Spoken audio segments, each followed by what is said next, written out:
안녕하세요. 백업부동산입니다. 오늘 같은 경우에는 기다리던 주택시장 안전보완 대책이 나왔는데요. 2020년 7월 10일 관계부처 합동으로 나왔다고 보시면 될 것 같습니다. 자, 그래서 이제 목차를 보게 되면 주택시장 동향 및 평가가 나와요. 자, 그랬을 때 이제 오늘 나온 규제가 나오게 된 배경에 대한 설명이라고 보시면 될 것 같고요. 자, 그리고 이제 주택시장 안전보완 대책 세부 내용이 1번, 2번, 3번, 4번이 나와 있습니다. 자, 그랬을 때 이 내용을 여러분들과 한번 살펴보도록 하겠고요. 마지막 장에서는 향후 추진 일정에 대해서 나왔다라고 보시면 될 것 같아요. 이 자료 같은 경우에는 기획재정부에 들어가시면 다운로드를 받아볼 수 있기 때문에 자, 여러분들께서 한 번쯤 살펴보셨으면 좋겠고요. 일단 주택시장 동향 및 평가에 대해서 살펴보도록 하겠습니다. 자, 지금 현재 신규 규제지역 상승폭이 둔화되고 있다. 자, 서울 등 일부 수도권은 지금 현재 아직까지도 과열이 지속되고 있다라는 점. 그래서 금년 상반기 지속적으로 높은 가격 상승률을 보인 자, 경기, 인천, 대전, 청주 지역은 규제 지역 이후 자, 상승세가 둔화되고 있다. 지금 규제가 나온 이후 상승세가 둔화되고 있다. 둔화되고 있다라는 건 아직까지는 상승인데 예전보다 그 상승하는 폭이 줄어들었다라고 보시면 될 것 같고요. 자, 영동대로 복합개발이나 잠실 마이스 개발 등 자, 서울이죠. 그 서울에서도 노른자 바로 이제 강남권이라고 보시면 되는데 개발 사업에 따른 과열 심화가 우려된 지역은 토지거래 허가 구역으로 지정된 후 관망세를 유지하고 있다. 자, 그랬을 때 일단 그 토지거래 허가 구역으로 묶이는 시점에 주변 지역으로 이제 그 주변 아파트 단지로 그 역풍선 효과가 일어났는데 우리가 작년 2019년 그 12, 16 대책이 있잖아요. 이때보다 그 주변의 아파트 그 신고가를 지금 현재 이 6월 17일 대책이 나오는 시점으로 기준해서 자, 뚫어버렸거든요. 가격대를. 자, 그러다 보니까 일단 이 신고가가 올라온 상태, 예전보다 이제 신고가가 좀 비싸게 나오는 그 상황에서 그 다음번 매물들 같은 경우에는 호가가 더욱더 치솟았다라고 보시면 될 것 같아요. 그래서 제가 얼마 전에도 말씀드렸지만 이걸 추격 매수하기보다는 또는 이렇게 올라간 호가에서는 이거 잡는 거 아니라고 제가 말씀을 드렸어요. 자, 강남권 좋은 거 알고 있습니다. 그렇지만 지금 가격이 고평가되어 있는지 지금 현재의 시점에서 말씀을 드리는 거예요. 자, 미래 시점에는 누구도 모릅니다. 그랬을 때 이제 미래 가격만 생각하고 예측만 하고 지금 덤벼들기에는 상당히 부담스러운 가격이기 때문에 올라간 호가에서는 잡는 거 아니다. 자, 그랬을 때 강남권에 있는 아파트가 뭐 한두 푼 합니까? 굉장히 비싸잖아요. 그랬을 때 지금 이렇게 과열 현상이 일어나다 보면 일단은 그 뒤에 항상 대책이라는 게 수반이 됐는데 근본 대책이 조금 강력하게 나와서 좀 염려되는 바도 분명히 있는 지금의 현재라고 보시면 될 것 같고요. 자, 그리고 또 지금 서울 수도권 일부 지역은 매수세 상승세는 여전히 지속적이다. 그래서 이제 6월 4째, 넷째 주, 7월 첫째 주. 그래서 살펴보게 되면 서울 같은 경우에는 0.06에서 0.11포인트로 상승폭이 커졌고요. 강남 4구는 0.06에서 0.13포인트로 상승폭을 키웠다고 보시면 될 것 같아요. 그래서 지금 이렇게 이제 그 동향에 대해서 살펴봤고요. 자, 두 번째는 이제 투기 수요 차단하고 서민 실수요자 불안을 해소할 수 있는 제도가 필요했다. 자, 그래서 요번에 이제 그 투기 수요에 대한 부분은 굉장히 징벌적인 성격의 세금 정책이 이제 나왔다라고 보시면 될 것 같고요.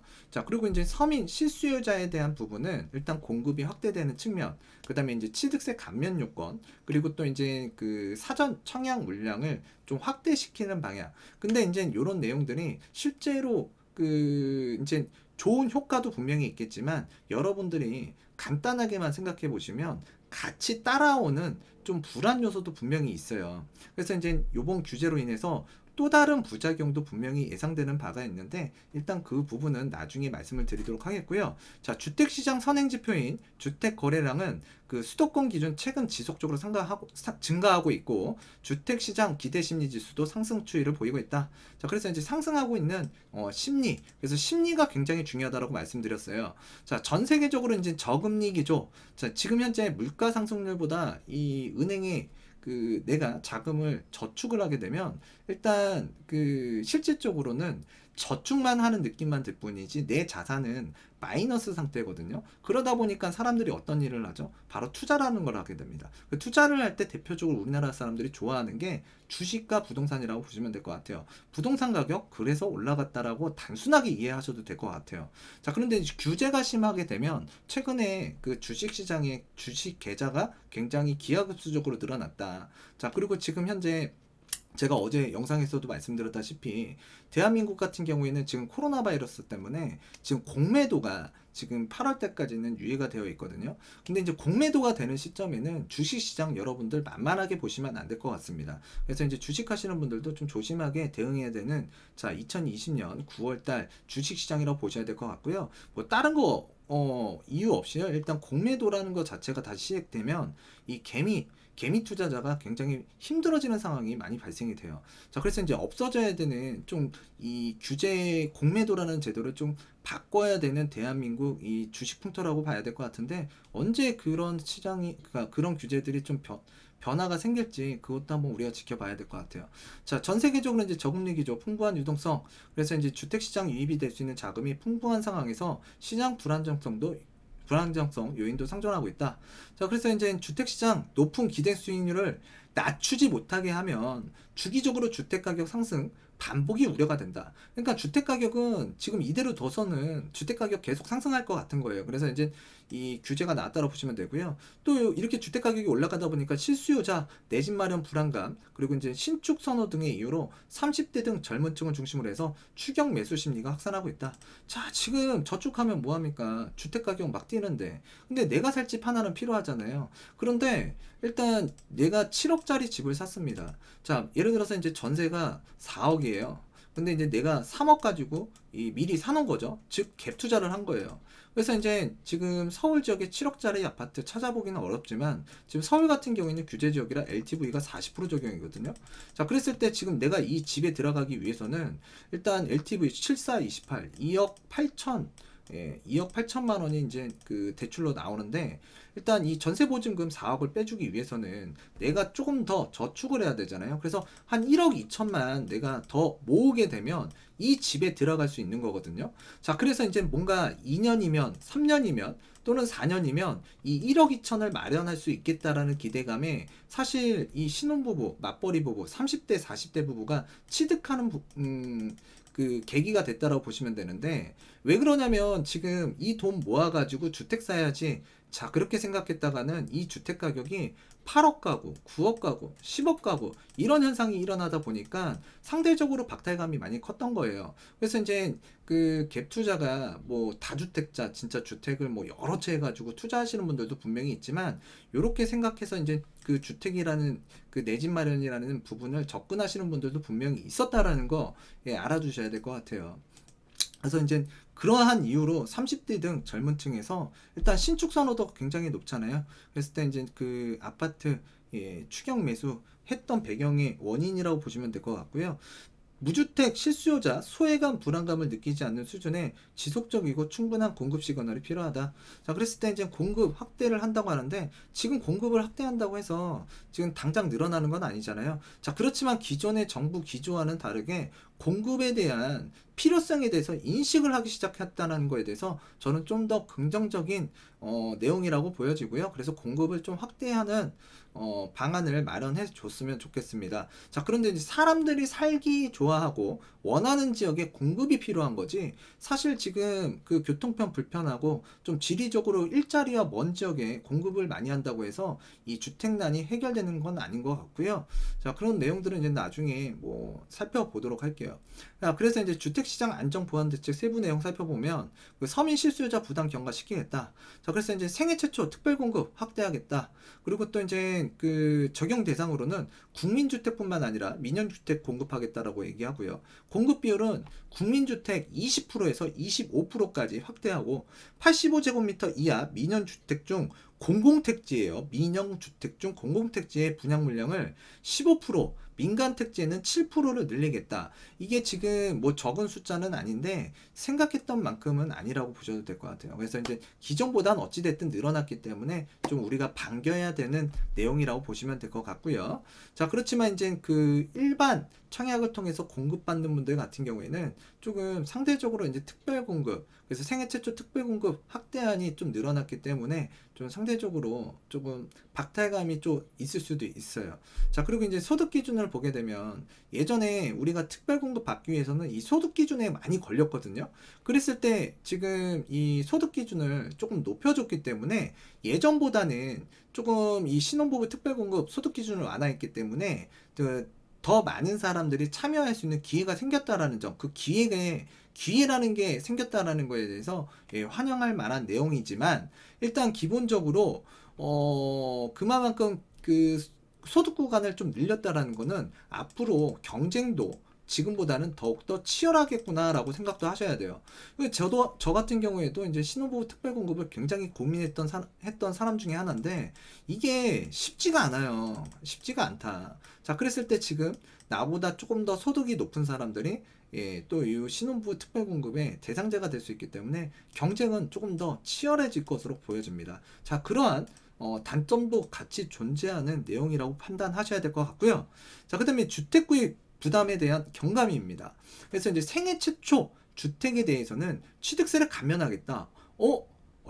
얼마, 뭐 내가 5억짜리, 7억짜리 사면 취득세 감면해줄까? 물론 그렇지는 않겠죠.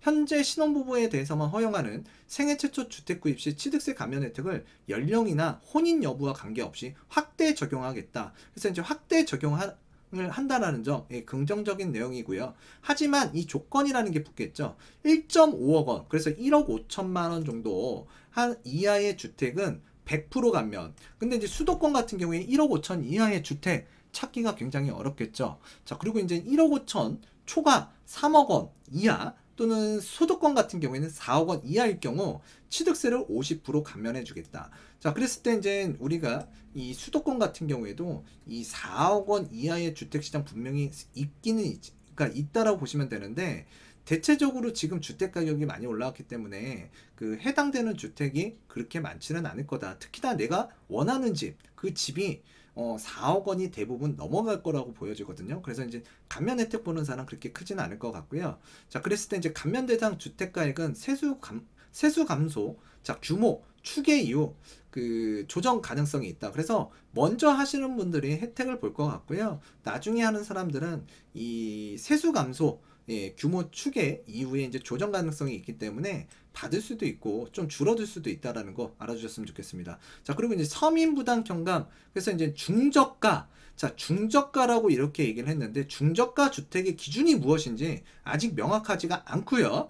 자, 그랬을 때 일단 중저가 주택 기준 언제 나올지에 대해서는 아래 보게 되면 공시가격 로드맵 발표, 그래서 국토부에서 2020년 10월 달에 이제 논의를 한다라고 해요. 그랬을 때 이제 서민 부담 경감을 위해서 중저가 주택 재산세율을 이제 인하한다라고 이렇게 나와 있습니다. 그래서 이제 10월 달에 나오는 그 로드맵 한번 살펴보면서 그때 이야기를 하도록 하겠고요. 뭔가 요거는 조금 선심성, 그 내용이라고 보여져요. 그랬을 때 중저가 주택이 얼마만큼 이제 책정이 될지 한번 지켜봐야 될 것 같고요. 자, 그 다음에 이제 사전 분양 물량을 대폭 확대하겠다. 그래서 이제 현재 9,000호 정도 한다라고 얘기를 했는데 일단 그 약 3만 호 이상 3만 호 이상 하겠다라고 이제 계획을 잡고 있습니다. 자, 그리고 또 이제 3기 신도시 조기 공급을 위해서 21년부터 사전청약 9,000호를 추진. 그렇지만 이제 3기 신도시 외 공공택지로 확대해서 3만 호 이상 사전청약을 추진하겠다.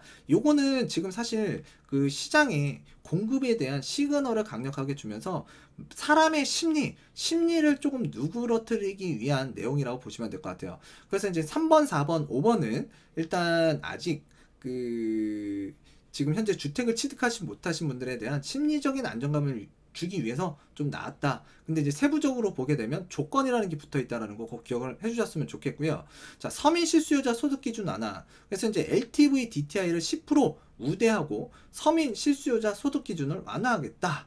그래서 이제 지금 개선되는 내용을 보게 되면 예전 같은 경우에는 그 투기지역 투기과열지구 부부합산 7천만원, 조정대상지역 6천만원이었지만 지금 부부합산 연소득이 8천만원 이하로 개선된다라고 보시면 될 것 같아요. 자, 요런 내용들은 여러분들께서 이제 살펴보시면 좋을 것 같고요. 그리고 이제 요 잔금대출 규제 보완책이 나왔는데 지금 요것 때문에 지금 굉장히 괴로워하시는 분들이 많았거든요. 그래서 요게 빨리 나와줘서 다행인 것 같아요.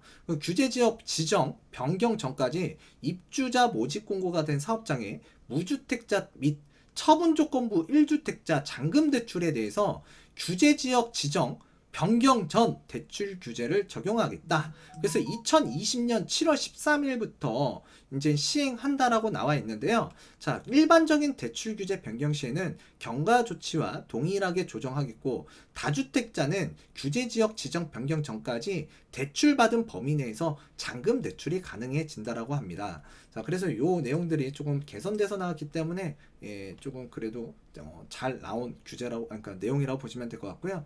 뭐 전월세 자금 지원 대출, 뭐 청년들 좀 지원해주겠다. 자, 그리고 이제 실수요자를 위한 주택 공급 확대. 그래서 이제 제일 중요한 건 이제 공급에 대한 시그널에 대해서 정부가 받아들이고 있다라는 거, 굉장히 이제 큰 의미를 부여할 수 있습니다. 자, 그래서 이제 국토부에서 지금 주택 공급 확대 실무 기획단을 구성해서 세부적인 공급 방안을 마련하고 이후 정기적인 추진 상황을 발표하겠다. 그래서 이제 검토 가능 대안. 그래서 이제 아직까지는 지금 뭐 어떻게 뚜렷하게 공급하겠다라고 나오는 게 아니라 이러한 1번부터 2번, 그러니까 1번부터 5번까지 이러한 대안이 있다. 자, 그래서 이러한 내용으로 좀 추진해 보겠다라고 이제 발표가 된 거라고 보시면 될 것 같아요.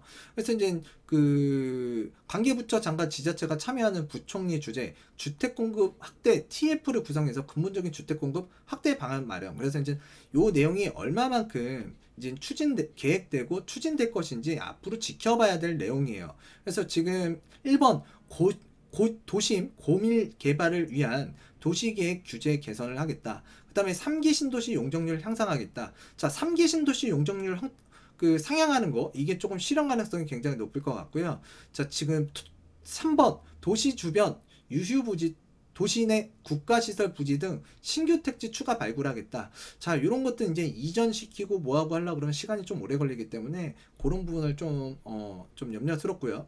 공공재개발 재건축 방식의 사업 시 도시 규제를 완화를 통해서 청년 신혼부부 공공임대 분양 아파트를 공급하겠다. 자, 지금 요 내용 뭐 추진한다라고는 하는데 이게 얼마만큼 속도를 내는지에 따라서 달라지기 있습니다. 자, 그랬을 때 이제 공공에서 하더라도 재개발 재건축 사업 방식, 굉장히 시간이 좀 오래 걸리는 사업이기 때문에 요것도 어떤 식으로 단축을 시킬 수 있는 내용이 나올지에 대해서 한번 살펴봐야 될 것 같고요. 도심 내 공실, 그래서 이제 상가나 오피스 등을 또 활용하겠다. 자, 그랬을 때 이제 예전에 우리나라에서 시행했던 도시형 생활주택 같은 경우에는 그렇게 큰 호응을 많이 받지 못했거든요. 그래서 이제 도심 내 상가나 오피스, 자, 그랬을 때 이제 오피스를 이용해서 주거용으로 이제 우리가 거주할 수 있는 주택을 마련하겠다. 자, 그랬을 때 한정된 공간, 좁은 공간에서 결혼하고 아기를 낳고 거기에서 뭔가 생활을 영위한다는 것 자체가 좀 쉽지는 않기 때문에 요거는 사실 그렇게 실효성은 없어 보여요. 그래서 이제 있는 거 없는 거 지금 다 끄집어서 일단 공급에 대한 부분을 굉장히 강조를 하고 있다라는 거, 요거 지금 굉장히 긍정적이라고 보여져요. 그래서 조금 더 확실하고 좀 더 빠르게 더욱더 많이 공급할 수 있는 내용에 대해서 지금 검토하려고 하는 것 같은데요. 일단 좀 그런 것들 내용 좀 잘 나왔으면 좋겠어요. 잘 나왔으면. 자, 이제부터 이제 한번 살펴보도록 하겠는데요. 일단 다주택자 단기거래에 대한 부동산 세제 강화. 그래서 이제 다주택자 대상 종부세 중과세율을 인상하겠다. 자, 그래서 이제 언론에서 6%, 자, 6%를 올리겠다라고 얘기를 했는데, 자, 모든 게 6%로 올라가는 게 아니고요.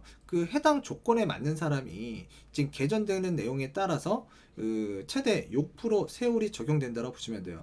그래서 이제 개인 같은 경우에는 3주택 이상, 3주택이라는 거는 규제 지역이든 아니든 3주택 이상 자, 그리고 이제 조정 대상 지역 2주택 이 조건에 부합하게 되면 그 과세 표준 구간별로 1.2에서 6% 세율이 적용된다. 자, 그랬을 때 19년 주택부분 종부세 납세자는 51.1만 명으로 지금 인구 대비 1% 정도 되고요. 종부세 중과세율 적용 대상은 0.4% 정도 된다고 합니다. 자, 그래서 이제 종부세 세율 인상안을 보게 되면 지금 8억에서 지금 12.2억, 그래서 12억 2천만 원 구간이 있고요. 최대 이제 123억 5천만 원을 초과하는 자, 이러한 단계별로 이제 설계가 되어 있는데, 일단은 공시가격 현실화율, 자, 그래서 이제 75에서 85%, 공정시장가액 비율은 95%를 적용했을 때의 경우입니다. 자, 그랬을 때 이 내용이 굉장히 지금 현실화율도 높고, 공정시장가액 비율도 높은 상태에서 이제 그 계산이 된다라는 걸 이제 여러분들께서 참고를 하셨으면 좋겠는데요. 일단 제가 봤을 때에는 이 6%대 세율이 적용되는 구간, 그래서 123억 5천만 원이 초과되는 사람들은 이 6%대, 그래서 모든 사람들이 6%대 강력하게 세율이 매겨지는 건 아니다. 그래서 여기에 들어가는 사람 정말 얼마나 될까? 그러면 우리가 제일 많이 고민해야 되는 부분이요, 이 첫 번째나 두 번째예요. 그랬을 때 첫 번째, 두 번째 같은 경우에는 개정 내용을 보게 되면 그 현행보다는 현행 0.6에서 지금 1.2%로, 그 다음에 12억 2천에서 15억 4천 두 번째 구간 같은 경우에는 0.9%에서 1.6%로, 자, 여기에 해당하는 사람들이 많아지는데, 사실 지금 이 개정하는 내용 보게 되면 지금 세금이 예전보다는 많이 올라가요. 자, 올라가긴 하지만은 요 정도 내용 가지고는 사실상 뭐 무겁게 물렸다 뭐 이런 내용으로 보기는 좀 어려워요. 저는 요번에 나오기 전에 굉장히 무겁게 생각을 했었는데, 일단 구간별로 이렇게 나눠줬고, 실제로 이제 세율 6%가 적용되는 구간은 123억 5천만 원을 초과해야 되거든요. 자, 그랬을 때 123억 5천만 원을 초과하는 재산을 갖고 있는 분들 그렇게 많지는 않을 거예요. 제 주변에도 거의 없을 거라고 보여집니다. 자, 그랬을 때 이제 첫 번째나 두 번째 제일 많이 들어갈 거고, 대부분이 조금 길면 세 번째나 네 번째 정도 들어갈 텐데, 사실 세금 종부세 올라가는 거, 예, 내년에 올라가는 거 기정사실하고요. 자, 그리고 이제 요번에 강력하게 이제 대책이 나온다고 했을 때 지금 세부담이 굉장히 올라간다라고 얘기를 했어요. 자, 그랬을 때 지금 주택 가격이 상승하는 폭보다, 주택 가격 상승하는 폭보다 이 그 다주택자 종부세 이 올라간 이 금액이 상대적으로 좀 미비하다라고 보시면 될 것 같아요. 그리고 대체적으로 지금 첫 번째 구간, 두 번째 구간에 자 포함되시는 분들 같은 경우에는 지금 이전보다는 세금은 많이 낼 거예요. 근데 생각만큼 여러분들께서 부담을 가질 정도는 아니라고 보여집니다. 자, 그래서 요 내용에 대해서도 일단 그 주택을 지금 처분해야 되냐, 자, 아니면은 지금 뭐 이걸 보유해야 되냐, 그런 이야기들이 많이 나올 것 같은 금일인데요. 일단은 이 내용만 본다고 하면, 자, 저 123억 5천 이하 또는 그 첫 번째, 두 번째, 세 번째 구간 정도까지는 크게 자 염려할 바는 아닌 것 같아요. 왜? 주택가격 상승폭보다는 지금 내야 되는 이 종부세, 중과세율 인상된 부분이 그렇게 커 보이지는 않기 때문에 그렇습니다. 자, 그런 거는 뭐 개인별로 또는 이제 소득, 내가 실질적으로 이제 소득, 이 가처분 소득이 얼마이냐에 따라서 그 부담되는 경감은 달라질 수 있다라는 점, 예, 그거는 예, 참고해서 생각을 하고 예, 제가 하는 말씀 받아들이셨으면 좋겠고요. 자, 그랬을 때 개인보다는 핵심은 이건 것 같아요. 핵심은 법인이었습니다. 자, 법인 다주택자 그 보유 법인에, 그러니까 다주택 보유 법인에 대해서 중과세율인 6%를 적용하겠다. 최고 구간 적용한답니다. 자, 2020년 6월 17일 주택시장 안정을 위한 관리 방안을 통해서 주택 보유 법인의 경우 개인 최고 세율을 단일 세율로 적용함을 발표했습니다. 이 단일 세율 어디론가 뭐 이렇게 뭔가 이렇게 빠져나갈 수 없는 굉장히 강력한 이 세율로 이제 적용하겠다라고 나오는데, 일단 6%대를 적용하겠대요. 최고 구간. 이거는 굉장히 무겁고요. 일단 법인이 완전 타겟인 것 같아요. 자, 법인 주택분 종합부동산 세액에 대해서는 기본공제 6억 원과 세부담 상한을 적용하지 않겠다. 예, 그래서 굉장히 강력하게 나온 그 법인 규제. 그래서 이제 종부세 그 부분인 것 같아요. 그래서 이제 법인 물건 이제 내년 우리가 6월 1일 그래서 이제 재산세, 종합부동산세 기준일 이전에 물건이 많이 나올 것으로 예상이 되어 있는데, 예, 법인으로 물건 취득하는 거 예, 굉장히 위험할 것 같고요. 그리고 또 이제 법인의 물건은 예, 많이 나올 것으로 보여집니다. 자, 그리고 이제 양도소득세 한번 보도록 하겠는데요. 양도소득세, 자, 위에 법인 종부세 중과세율 같은 경우에도 징벌적인 성격의 내용이라고 보시면 될 것 같고요. 양도소득세 굉장히 강하게 물리기 때문에 그래요. 자, 양도소득세 매물 유도를 위해서 내년 종부세 부과일 2021년 6월 1일까지 시행을 유예하겠다. 그러니까 내년까지는 시간 유예를 해준 거예요. 그래서 양도소득세 개편 내용은 단기 양도 차익을 환수하겠다. 그래서 2년 미만 단기 보유 주택에 대해서 양도소득세율을 인상하겠다.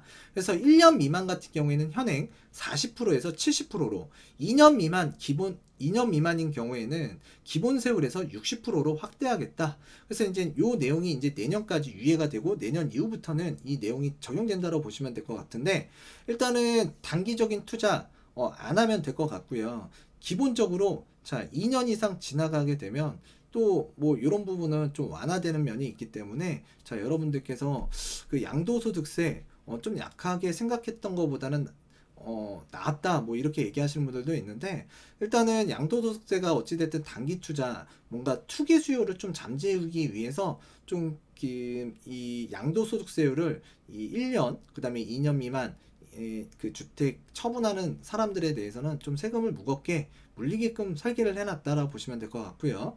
자, 그리고 이제 또 이 입주권과 분양권, 자, 이 부분도 이제 살펴보도록 하겠습니다. 자, 입주권과 주택과 입주권 지금 현재 1년 미만 70%고요. 그 다음에 2년 미만 60%, 그 다음에 2년 이상일 경우에는 기본세율이라고 보시면 될 것 같고요.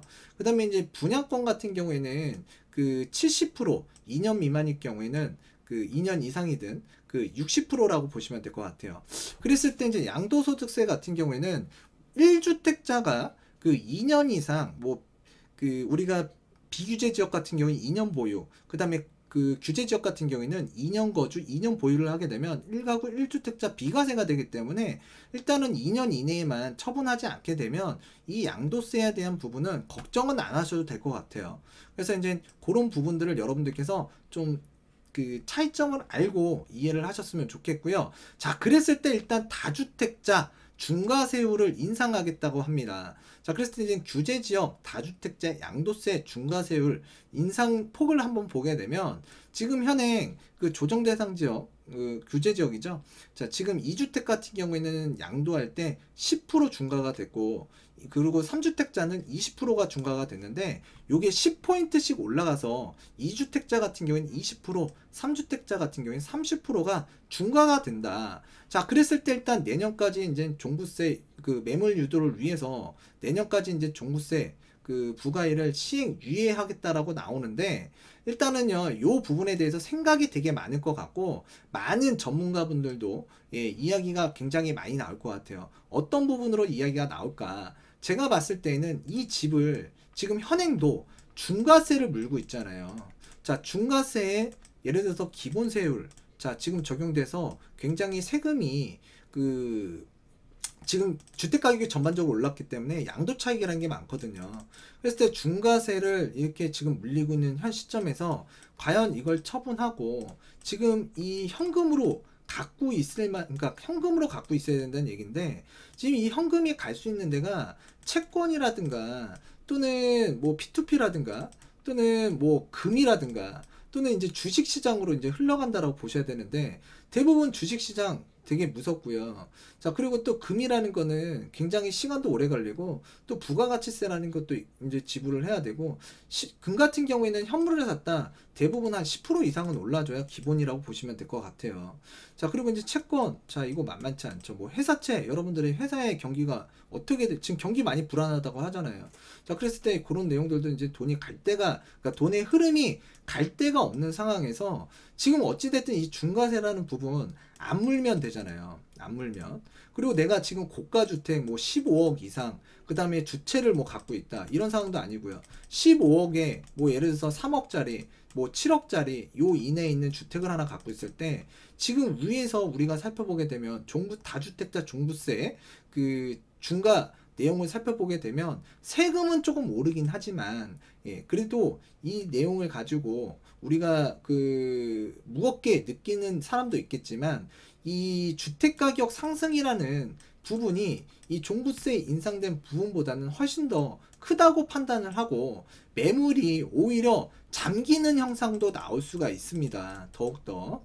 그리고 무주택자 대부분 또는 이제 1주택자, 그러니까 1주택을 취득하면서 자, 1년 이내, 2년 이내 처분할 수 있는 물건들조차도 일단 기본 세율이 굉장히 그 높기 때문에 그 향후에 2년 이상 이 뭔가 매물이 잠김 현상이 일어날 수 있거든요.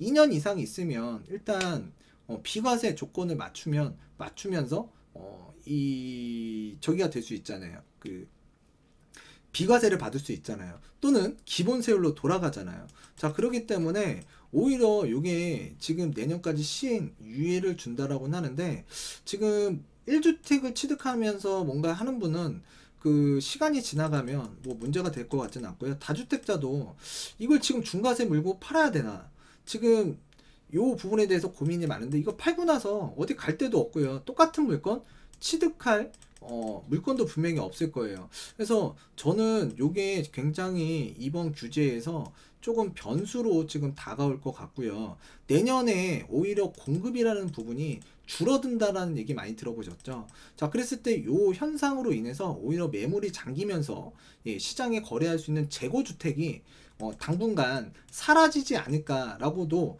심히 걱정되는 고 우려되는 바가 있습니다. 자, 그래서 요 내용은 한번 시장의 흐름을, 예, 관찰해 보도록 하겠고요. 자, 취득세.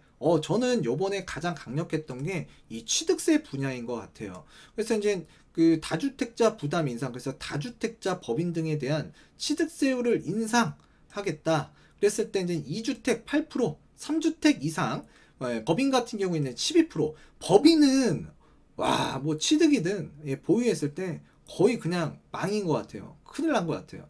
자, 그랬을 때 이제 법인으로 취득하신 분들 고심이 많이 깊어질 것 같은데, 일단은 개정 내용을 보게 되면, 자, 법인으로 뭐 취득 안 하면 되겠죠. 일단, 예, 그 개정 내용을 보게 되면, 자, 1주택자 같은 경우에는 뭐 기존대로 주택가액에 따라서 1에서 3%고요. 자, 그런데 이제 2주택자 일 경우에는 자, 8%입니다. 8%. 예를 들어서 기본적으로요, 그 5억짜리 주택을, 두 번째 주택을 취득했다. 4천만 원이에요. 여기에 이제 우리가 그 인지세라든가 증지세라든가 그 국고채 매입했다가 매각해야죠. 또 그 다음에 이제 또 그 지방소득세도 또 들어가야 되고. 자, 그랬을 때 일단 4천만 원 이상 플러스 알파가 들어가는데 굉장히 무거워졌죠. 예, 무거워졌습니다. 자, 그랬을 때 지금 다주택자가, 예, 뭐 예를 들어서 이제 뭐 매매를 쉽게 결정은 안 할 것 같은데, 사실 이제 예를 들자면 이 중과세를 물고, 예, 주택을 매매했습니다. 그 똑같은 유형의 주택, 똑같은 입지에 있는 주택 매입하기가 굉장히 어려운데, 일단은 취득세도 굉장히 높아졌기 때문에 지금 뭔가 갈아타려고 하는 분들이 없을 것 같아요. 매도 물량이 좀 잠기지 않을까. 그래서 제가 좀 말씀을 드렸던 부분이고요. 법인은 더 이상 그 주택을 취득 안 하면 사실 이 12% 적용되지 않기 때문에 큰 의미는 없을 것 같아요. 그래서 이제 그 3주택자, 4주택자, 그리고 좀 이제 법인 같은 경우에는 12%의 취득세가 이제 적용된다라는 거 좀 알아두셨으면 좋겠고, 이제 법인 전환 시 취득세 감면을 제한하겠다라고 합니다. 그래서 이제 개인에서 법인으로 전환을 통한 세부담 회피를 방지하기 위해 부동산 매매 임대업 법인은 현물 추차에 따른 취득세 감면 혜택 75%를 배제시키겠다. 그러니까 법인은 규제가 굉장히 강력하게 들어왔구나 판단하시면 될 것 같고요. 자, 법인 같은 경우에는 사실 강남이 그 주택거래 유형을 한번 최근에 이제 트렌드를 살펴보게 되면, 내가 사는 집 1주택이 있습니다. 고가주택이에요. 초고가주택이에요. 자, 그런데 돈이 좀 있습니다. 강남이 유망하고 그래도 안전 선호 현상을 조금 생각하시는 분들 같은 경우에는 강남권, 그래서 이제 주요 지역에 이제 주택을 추가적으로 매수를 하는데, 자, 이 내가 갖고 있는 1주택 이거 비과세 받아야죠. 네. 그래서 이제 비과세를 받기 위해서 법인들을 많이 설립했죠. 그래서 이제 법인으로 주택을 많이 취득을 했는데, 지금 법인 취득 단계부터 뭐 취득은 안 하면 되겠지만 이제 중과가 굉장히 심각해지는 부분이 있거든요. 그래서 이제 중과세율이 굉장히 높아지기 때문에 일단 이 법인을 이용해서 강남권에 갭 투자한 물건들, 요것도 굉장히 위태위태해 보이고요. 또 영끌까지 하면서, 영끌 아시죠? 예, 있는 돈 없는 돈 다 끌어다가 지금 법인을 설립해서 강남의 고가주택을 취득한 사람들도 굉장히 지금 걱정스럽습니다.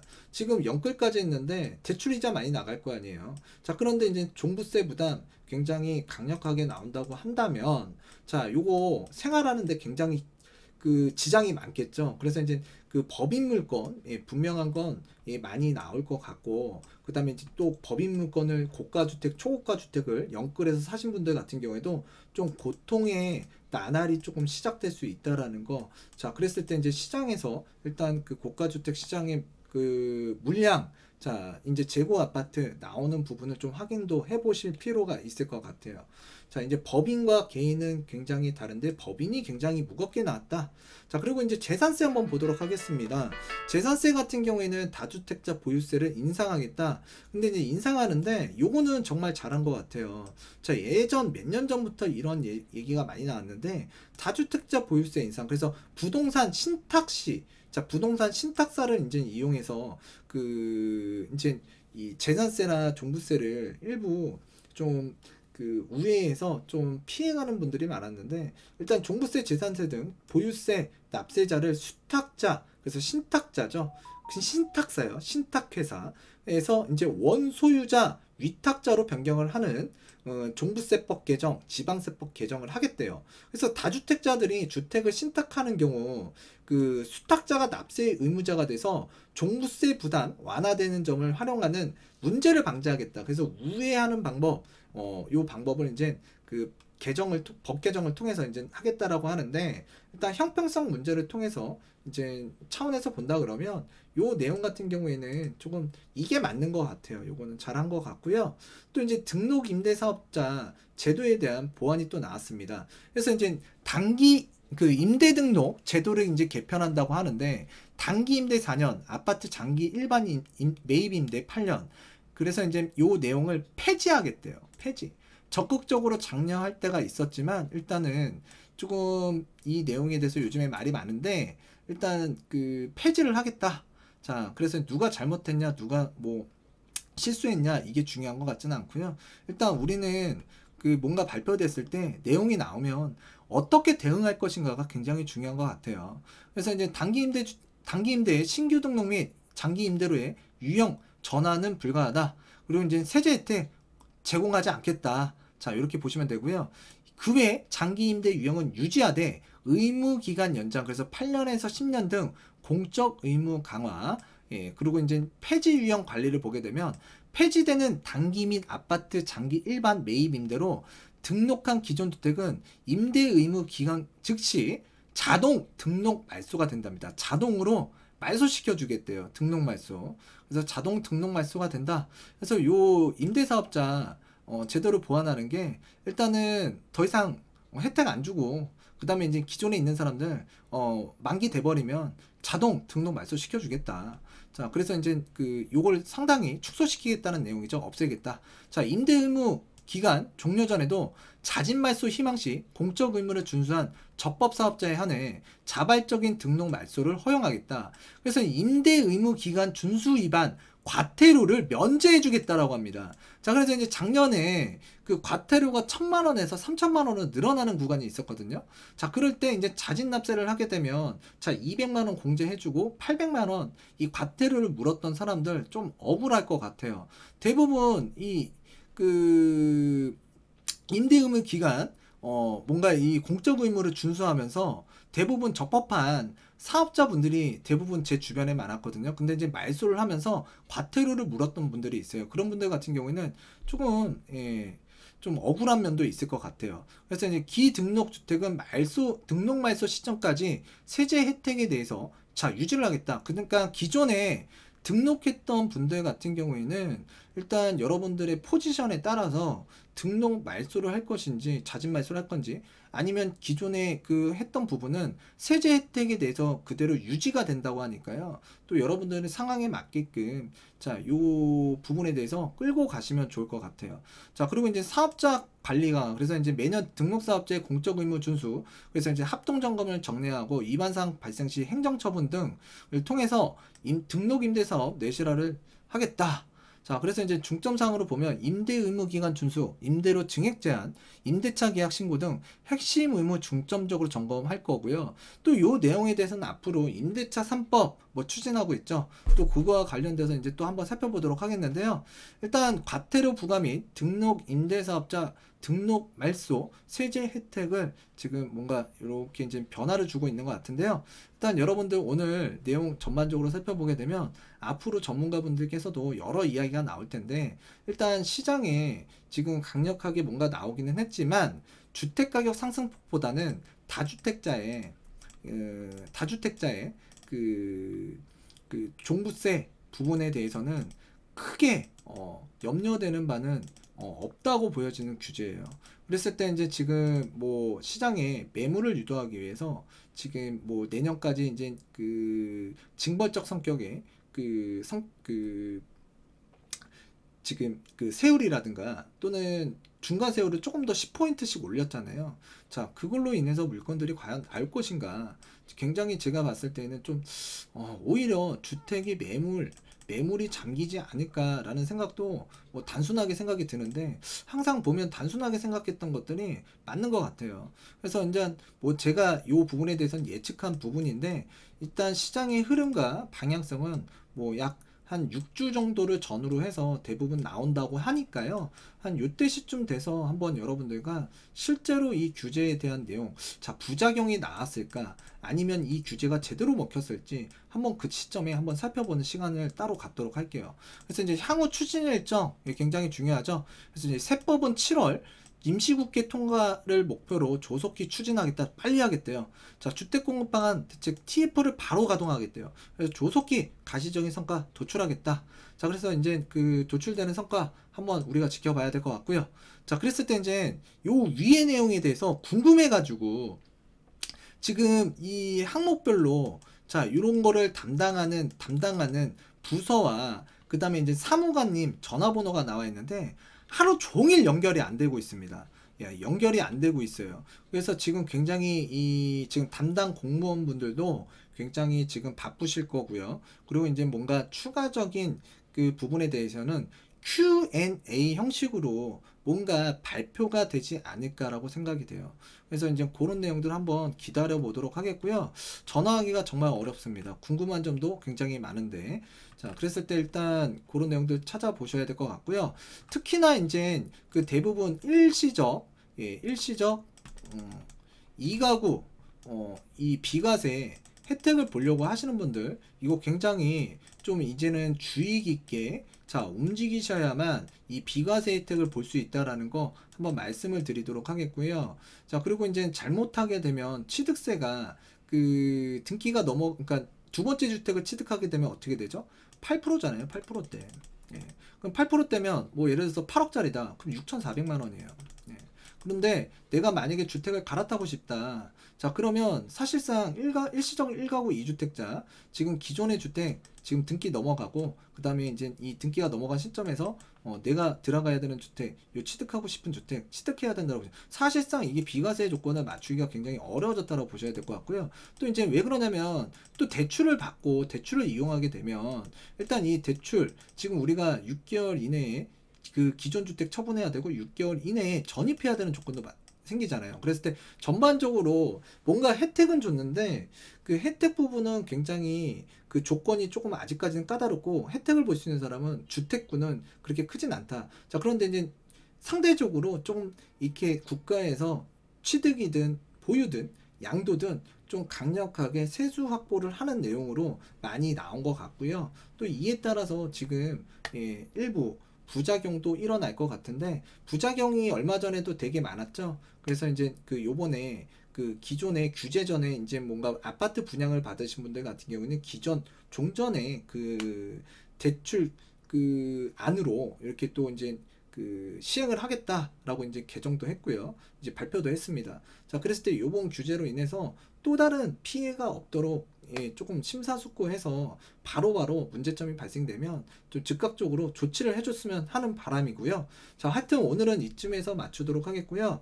일단 다음 시간에 또 자, 요 내용에 대해서 취득과 보유, 그 다음에 양도에 관한 사항 세부적으로 살펴보는 시간도 갖도록 하겠습니다. 그리고 시장의 흐름은 예, 주기적으로 지속적으로 관찰을 하도록 하겠고요. 대책이 나온 이후에 보통 6주를 전후로 해서 효과가 나온다고 하는데요. 부작용도 분명 이때 많이 나올 수도 있을 것 같아요. 자, 그랬을 때 그 내용도 한번 예, 같이 흐름도 지속적으로 체크를 해볼게요. 하여튼 오늘 여러분들 굉장히 그 뉴스가 어제 또 굉장히 그 또 좀 우리 서울을 이끄시는 그 수장이 되시는 분이 좀 그 별거가 또 있으셔서 또 이제 또 좀 침통해 하시는 분들도 많고 그다음에 굉장히 조금 이 또 강력한 부동산 규제도 또 나오다 보니까 굉장히 어수선한 것 같아요. 그래서 여러분들도 일단 침착하게 이 부동산 시장 대응하시고 또 이제 여러분들이 갖고 있는 자산 포트폴리오를 점검하는 시간을 좀 가져볼 필요가 있을 것 같습니다. 하여튼 오늘 이쯤에서 마치도록 하겠고요. 다음 시간에도 유익한 내용으로 나와서는 100억 부동산 스토리 미네가 되도록 하겠습니다. 감사합니다.